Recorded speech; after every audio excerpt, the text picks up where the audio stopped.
अस्सलामु अलैकुम वरहमतुल्लाहि वबरकातुहू। आज की इस वीडियो में हम आपको सूरह कौसर का एक ख़ास वजीफ़ा बताने जा रहे हैं। ये वजीफ़ा बहुत आसान वजीफ़ा है। आपको इस वजीफ़े को बस कुछ ही दिन करना है, लेकिन आपको बताए हुए तरीके पर पढ़ना है और इस वजीफ़े की जो शर्तें हैं आपको उन शर्तों को फॉलो करते हुए इस वजीफ़े को करना है। तो इंशाअल्लाह अल्लाह ताला आपके रिस्क में बेहद इजाफ़ा कर देंगे। ये वजीफ़ा बहुत ज़्यादा आसान है, लेकिन अक्सर लोग इस वजीफ़े को करने में बहुत ज़्यादा गलतियाँ करते हैं। तो मैं आपको इस वजीफ़े को बहुत ही ज़्यादा आसान तरीके से समझा दूंगी और आपको ये भी बता देंगे हम इस वीडियो में कि आपको ये वजीफ़ा किन हालात में करना है। तो वीडियो में आगे बढ़ने से पहले आपसे छोटी सी गुजारिश है, अगर आप चैनल पर पहली बार आएँ तो प्लीज़ चैनल को सब्सक्राइब करके बेल आइकन को प्रेस करके ऑल पर कर दें।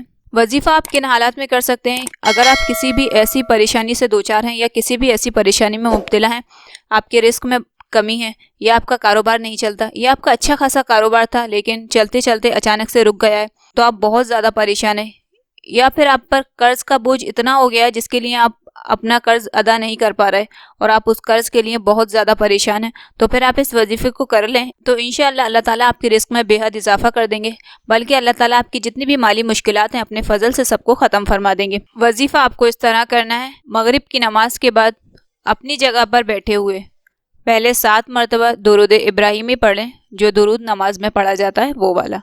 फिर आप 11 मरतबा सूरह कौसर पढ़ें। सूरह कौसर हर बार बिस्मिल्लाह के साथ पढ़ें।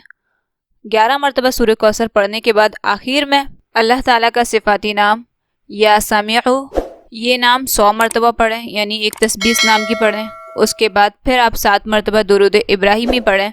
और आपको इस बात का ख़ास ख्याल रखना है कि जब आप इस वजीफ़े को करें तो आप जिस नीयत से भी इस वजीफ़े को करें, आपके दिमाग में आपकी नीयत, आपकी हाजत होना चाहिए।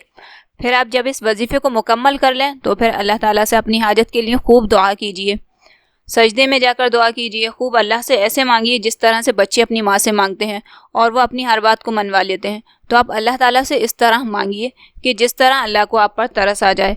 यकीन के साथ दुआ कीजिए, दिल से दुआ कीजिए, क्योंकि दिल से निकली दुआ असर रखती है, वो पर नहीं परवाज़ ज़रूर रखती है। आप इस वजीफ़े को 11 दिन कर लें, इंशाअल्लाह अल्लाह ताला अपने फ़ज़ल से आपके हर तरह के माली मसाइल को दूर कर देंगे। उम्मीद है आपको ये वीडियो पसंद आई होगी। अगर आपको वीडियो पसंद आई है तो आप इसे लाइक कर दीजिए, और अगर आपने अभी तक हमारे चैनल को सब्सक्राइब नहीं किया तो प्लीज़ चैनल को सब्सक्राइब करके बेल आइकन को प्रेस करके ऑल पर कर दीजिए। आमीन।